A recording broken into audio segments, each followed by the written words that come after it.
Welcome back. You're watching the news tonight. Well, a worker at the Chennai port was rather shocked with what he saw close to the shoreline this morning. A 20-foot-long whale, which was found dead mid-sea near Chennai, has been towed to the Chennai port. Authorities suspect the mammal could have been hit by a ship's propeller shafts as it pulled into the harbour. On Tuesday, the State Wildlife Department will launch an operation to dispose it. Authorities are also considering suggestions to preserve the whale for research and exhibition purposes.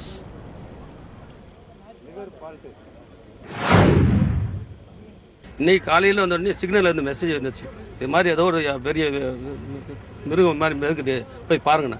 போய் பார்த்தா ship entrance ஆகிற இடத்துல கண்டெய்னருக்கு அதுக்கு நடுவில் turning circle இருக்குது. அந்த இடத்துல பெரிய இவ்வளோ பெரிய மீன், ஒரு 40 அடி நீட்டம், 20 டன் கெப்பாசிட்டியோட மீன் அடிபட்டு வந்து மேந்துட்டு இருந்துச்சு. போய் அதை போய் இழுத்துட்டு இந்த கயிறை போட்டு இழுத்த முதல்ல கயிறு அறுந்து போச்சு. ரெண்டாவது அந்த கயிறை போட்டு எங்கள் டக்கு கிராஃப்ட் வச்சு இழுத்து கொஞ்சம் பண்ணி அதை இழுத்து வந்து வர ஒரு கிலோமீட்டருக்கு இழுத்து வரதுக்கே எனக்கு 1.5 hour மேலே ஆச்சு. இழுத்து வந்து சேர்த்துட்டோம்.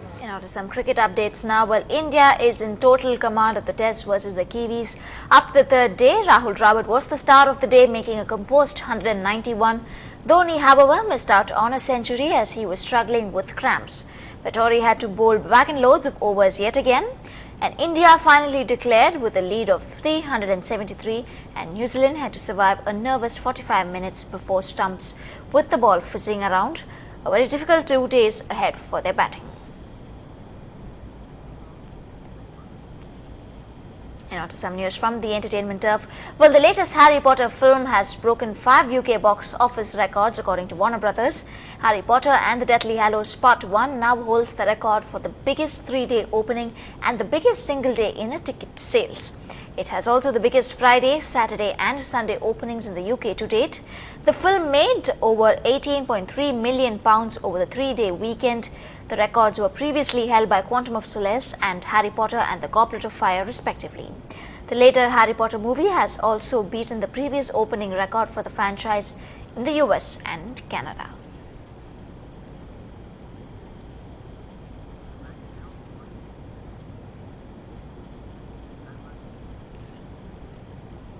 And while back in this city, after crossing many a hurdle and facing a delay for release of over 2 years now, director Mishkin has every reason to breathe a sigh of relief as his forthcoming creation Nanda Lala is all set to hit the big screen this Friday. Lala Jude gives us a peek into the backbone of this project, the crew themselves.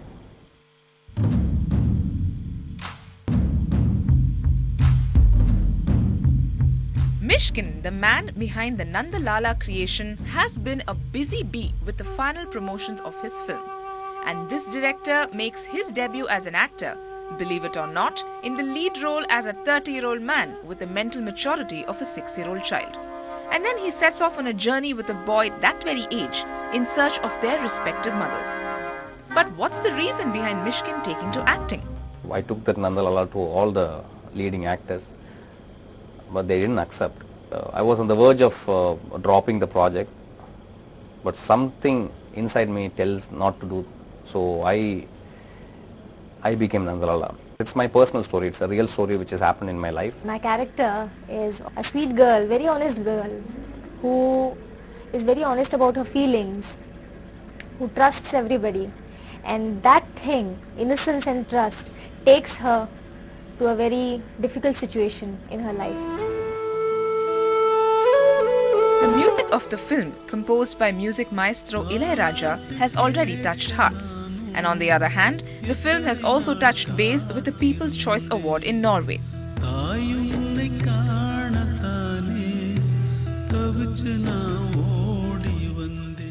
And we were waiting for people to appreciate good cinema. Now we have a film called Maina also running very well. People really want a good cinema, and we were waiting for the right opportunity, and this is the right opportunity to release Nanda Lala. Film fans won't cease to praise good scripts when they see one. So will they crown Nanda Lala this Friday? In Chennai with Lalit Jude, Sindhuja for NDTV Hindu. Well, that's all from me at the moment. Thanks for watching and have a good night.